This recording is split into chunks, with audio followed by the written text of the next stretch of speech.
Hey, hi, and welcome to Let's Talk Healing. So, my name is Sasha McBean. I'm from Healing Hands Counselling, and I thought that this would be a really good opportunity for us to have a conversation because I know how therapeutic talking therapy can be and how healing it can be for individuals and for myself also. So today I have the lovely Mell. I'm just going to give you a few words about Mell. Mellissa, as others might know her, is 36 years old, and she is a mother to a 5-year-old delightful young lady, and she's living in London. So Mell was an administrator for a drug and alcohol treatment service based in London, and now she has begun her own baking business, which she started off in 2017, which is known as Mell's Desserts. So this became an idea and it has really taken off. And the reason why she kind of turned it into a business is because it actually helped her deal with her stress, which was later diagnosed as anxiety and depression. So while she was baking, she was feeling quite low, and she realized how therapeutic it was for her. It relieved some of her stress, and it also allowed her to help others. So with that being said, I'm really pleased to have Mell here and be able to have a chat with her. Hi, Mell. Hi, Sasha. Hi. Yeah, so I just want to invite you to speak more about what healing means for you and maybe what that's looked like. So healing for me is growth and overcoming and finding balance within yourself. Because I've been through so much. I've got both anxiety and depression. So I've had to really dig deep within myself to find what true healing means for me, and that meant finding speaking and relating to my inner child to heal myself. So by doing that, I mean, in the beginning it was just, I was so confused, I was very emotional, I was crying all the time. And by me digging deep and like having a conversation with myself, and by having counselling and then putting the tools in what the counsellor spoke about. So for instance, she said that you're not listening to your inner child. And I was like, what do you mean I'm not listening to my inner child? And she's like, oh, you need to understand that your inner child is still a part of you. So she told me to close my eyes. So I closed my eyes in support. She told me to recite back to a moment where I felt really low or really upset. And it just came to a point when I was probably my daughter's age or a bit younger, and my goldfish died and I was home alone. At that age, I wasn't home alone for long. It was like my parents were passing ships. So my mum was coming home from work because she would do the night shift, and my dad was going out to work because obviously it was the morning. So in that time when I realised that my goldfish died, it was for me that, how do I manage this? I didn't know what to do. And that feeling of, right, what's the worst that could happen, has translated into my adult life. And so when things do go wrong, I don't know how to deal with it, and I go within myself. So that's what that's what I got from that session. Yeah. And by listening to myself, I've learned to reassure myself. And just like with my daughter, I've had to reassure her for our circumstances, because now that we're not with her dad, and our lives have changed. So we've had to really I've had to reassure her on everything, and I've had to reassure myself. So by me going to counselling and having that therapy, and that's just a part of the journey. I mean, now I'm in the maintenance stage, and I'm still having to maintain that, if that makes sense. So I'm having to learn new ways to adapt how I'm managing the new stresses and the new challenges and the new obstacles that I come into everyday life. Mm-hmm. But by so when it comes to healing, I meditate, I pray, I read the Bible, and I chant the Damaku, the SGI Damaku, which is oh gosh, what's it called again? It's gone out my head. So yeah, it's the Buddhism practice. Okay. So my friend that I was living with at earlier last year, she's into the practice, and she's introduced me to the Buddhism practice. So we was chanting together, we was healing together, we was doing all these spiritual things together, and I've adapted that into my routine as well. So I'm not only reading the Bible, I'm actually also chanting, which is just another part of me to heal. Awesome. It sounds like you've got such a wide variety of tools and resources that you've kind of pulled together to help you in this stage of your healing. And you know, sometimes we think that healing looks like I'm going to do something and then everything's better. And sometimes it doesn't work like that. Yeah, it takes time. It's a process. And sometimes you're in a space where you feel good and you feel okay, and then there's other times when things are a bit more challenging, and it's knowing how to embrace those challenges, recognizing them, acknowledging them, and putting your practices into action, because that's why they're practices. Really, there's something that you do, you consciously choose to heal. And I wonder if there was a point where you consciously was like, something happened that was like, no, I need to seek help, or what was your moment? I think I've had several of those over the past year, especially when so we had, me and my daughter's father had a massive argument, and I had an anxiety attack, and he told me to go sort out my mental health. I'm crazy, I'm this, I'm the one with the problem. And when he said that to me, I was like, I'm not the only one in this relationship. I'm not the only one that's going through something, because he was going through something too. But for me, I had to then realize that I know this isn't me. I haven't always been depressed. I haven't always had anxiety. So for me, that was the point where I had to really I need help. I hold my hands up. I can't fix the relationship. I can't fix me. I can't fix what's going on within the family or around us and surrounding us. So by seeking help, that was the start of change. That was the start of me looking at another angle, because I can't wake up another morning and not carry on. My life I have to still live. I still have to support my daughter. I still have to take her to nursery. I still need to be a wife at some degree. I can't just not be just exist. I need to live.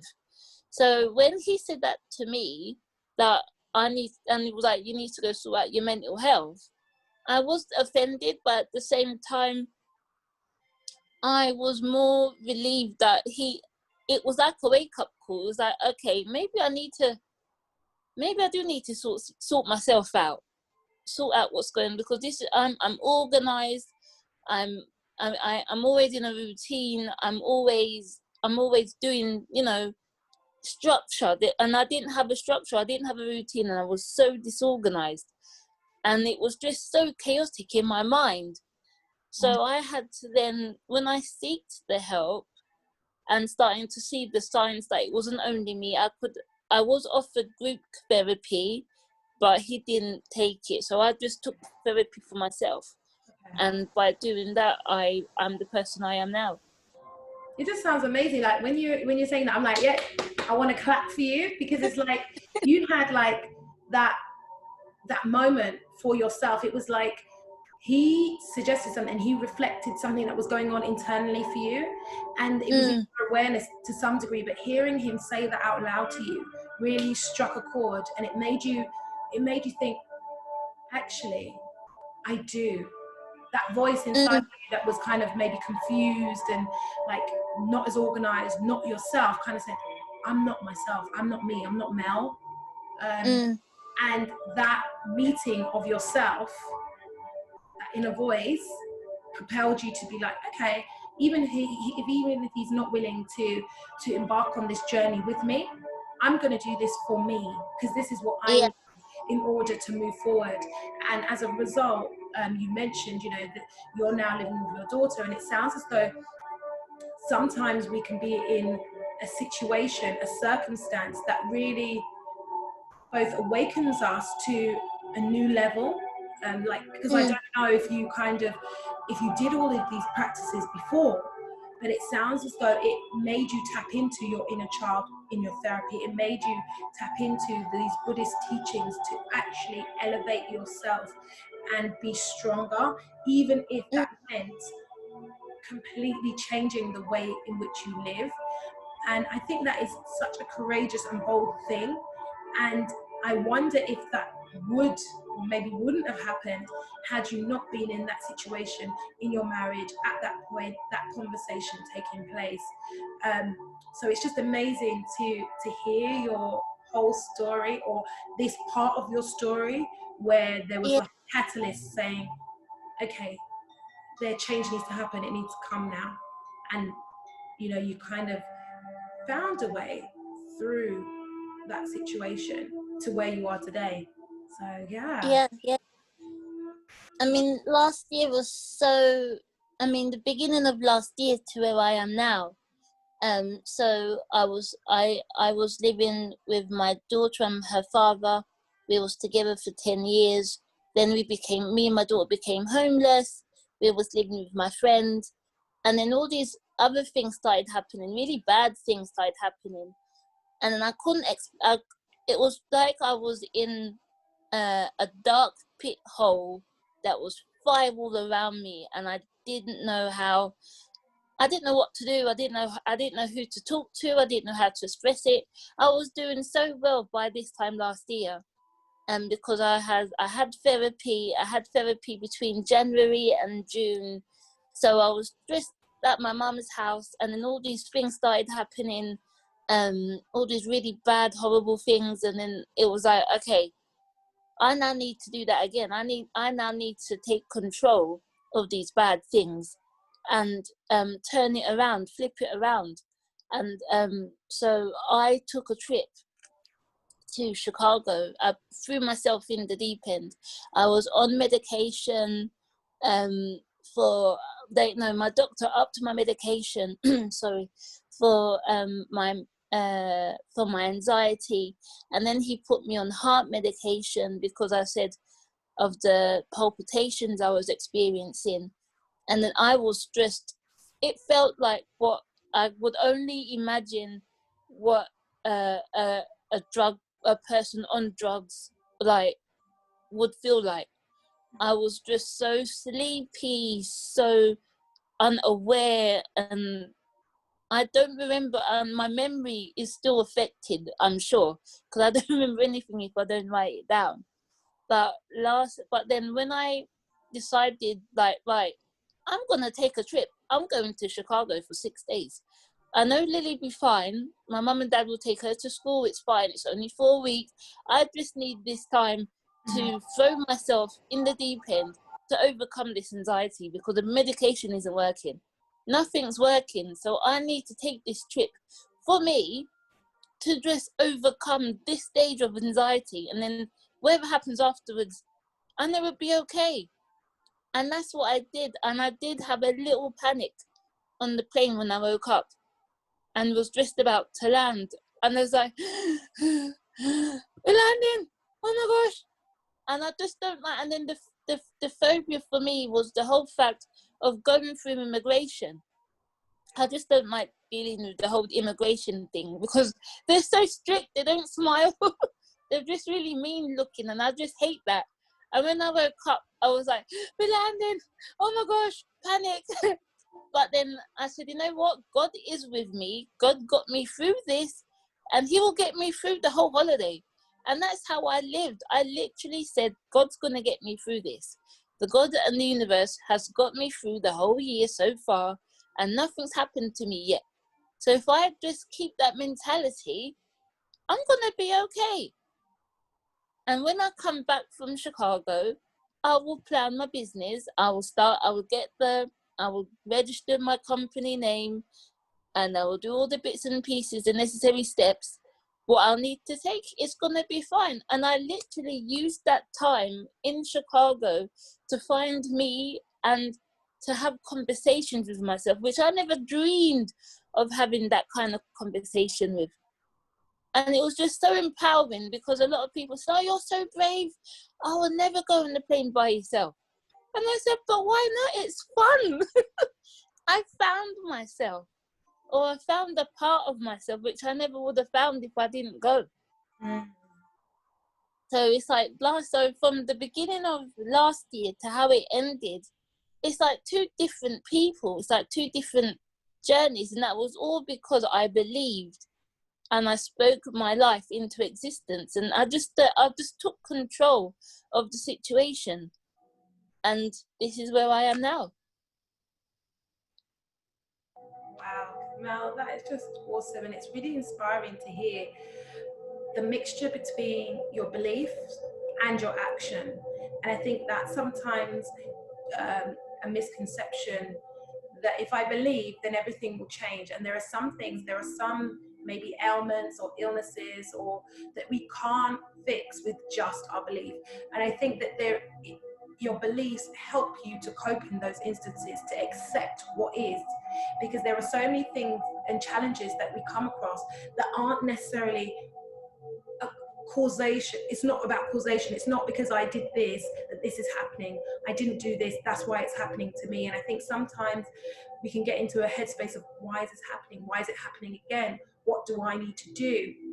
And it's really sometimes you have to be still. Sometimes you have to have a conversation with yourself. Sometimes you have to have a conversation with a therapist. Sometimes you have to have a conversation with your family, with friends, your partner, your children. And it's really about coming back to yourself. That's what kind of, you had to find yourself. And it sounds as though maybe in all the things that you were doing, you got lost. And it's kind of like making me think of you as that little girl, and hearing her, and hearing the grown-up voice saying to Mel, hello, God's got you, the universe has got you, you've got through so much that you don't need to panic at this point. And I don't know, maybe somewhere your psyche and your body started to kind of listen and become in tune with one another as you started to rediscover who you are. So it's just really, I'm just inspired by you in your approach to your healing, and your willingness to kind of share it with others.